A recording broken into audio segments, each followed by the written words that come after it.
So today we're going to find out if this is more dynamic than the original, and this might be the last of these comparison videos. Sad. Let's start off with the guitars. They pretty much sound the same to me, and this could be in my head, but the 2019 sounds a bit buzzier. Peculiar buzzing sound.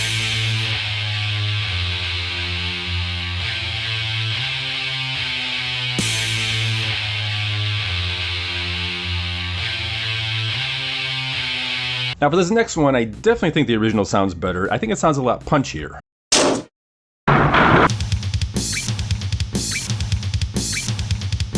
And next you're going to hear two samples in a row where the whole band is playing together, and I want you to tell me what you think stands out here.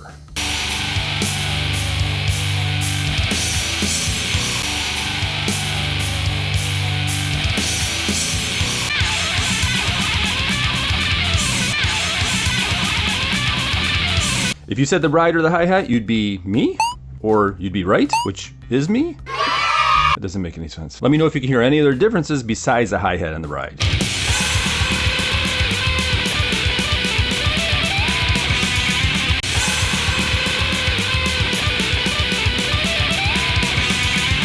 For this one, gun to my head, I'd probably pick the original just because it sounds a tad bit beefier than the other one. But to me, the differences, they're pretty negligible. Now this version is touted as dynamic range, having more dynamic range, which is the difference between the quietest and the loudest part of the sound. The more difference it is, the more dynamic range there is. And that's what many people have geared towards because they're sick of everything being compressed and brick-walled. But to me, that doesn't always mean that it's better. Let's look at the waveforms between the next two and see if the FDR version has a more dynamic range than the original. And of course, these are set to the same volume like they always are. So we just kind of sit here and, so if we scroll in here and start looking at some of the dynamic range, if you can see like right in here, let's take this for example. You see a little bit more spikes here. The exact same part of here doesn't really have those spikes, and this is the FDR over here. Over here you can see a little bit of spike here. You don't really see it here. Same like over here. It's kind of missing over here. Let's move on to a different song. Now this is, if you look here just by itself, it's pretty spiky, but this also is as well, and it, to me, looks a little spikier, tad bit spikier than over here.